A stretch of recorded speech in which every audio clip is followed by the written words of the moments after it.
Hello and welcome to Rotted Reviews, and we're rounding out the last couple days of September here with a couple of back-to-back Rotted requests where I have my patrons punch in the coordinates in the GPS and tell me what movie they want me to watch and review. And today's selection comes to us from Patron Kathryn Gordon, who asked that I take a gander at the 2018 movie Bloodfest. Written and directed by Owen Edgerton, this is a Rooster Teeth production in which we follow a quartet of friends, Dax, Krill, Sam, and Ashley, and Dax in particular has a bit of an issue. You see, he's a big fan of horror movies, they all are really, and there's a huge festival coming to town, a big old celebration of horror films and the like. They have different areas of like clowns and vampires and zombies and so forth. It's just a big old gathering to celebrate the macabre.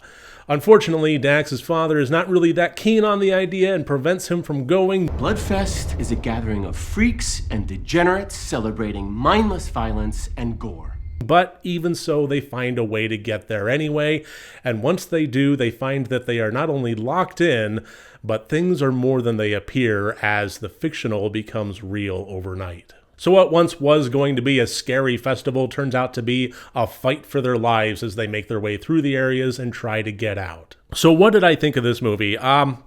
Honestly, it wasn't my favorite. But it's a far cry from saying that I hated it, because I didn't. It's just it really didn't capture me. I'm not sure if it was just the wrong demographic or if I was in the wrong mood or what.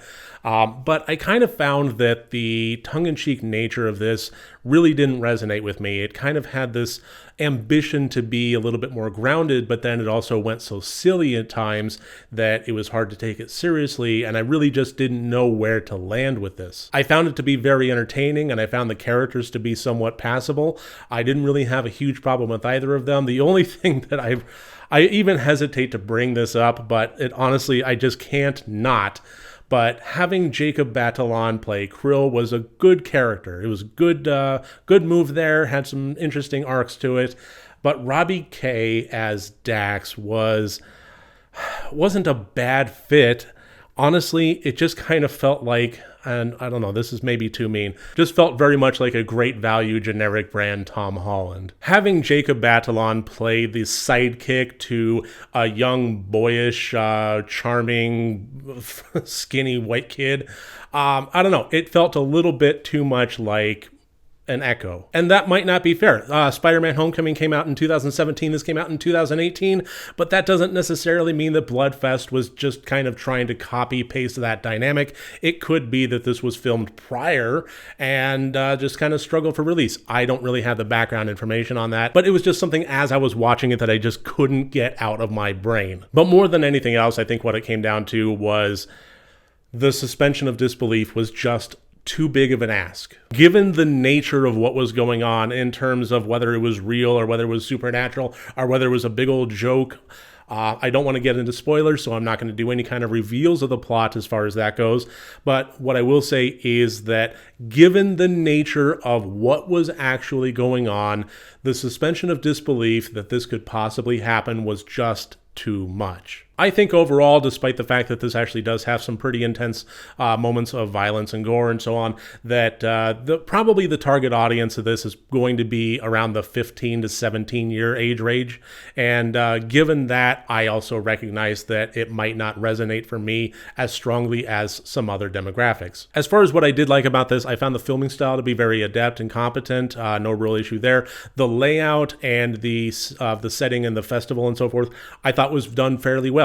Considering this didn't have a $50 million budget, it was a pretty ambitious take on things. And I would take a movie that has high ambitions and meets them 3/4 of the way over a movie that just gives up without trying any day of the week. Additionally, as far as like the killers and so forth go, what I will say is I did like how they kind of fleshed them out. Again, trying to stay spoiler free here, so I'm really being careful with my words. But the explanation on not the grand level of everything that was going on, because honestly that didn't work for me, but the explanation on more of intimate level as far as the killers themselves and how they came to be the entities that they were, I thought was an interesting take on things. That was one element of this that seemed to have at least a good amount of thought behind it, and for that I appreciate it. It was unique, it was interesting, I dug it.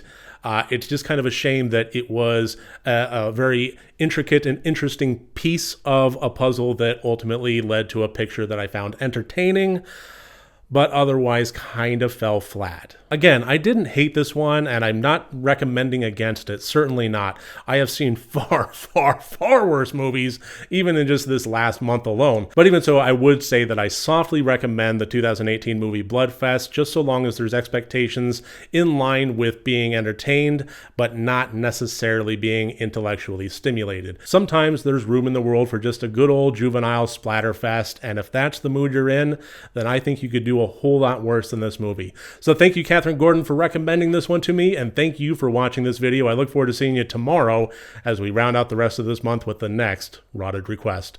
Remember, next time you want to watch a horror movie, first make sure that it's good and rotted.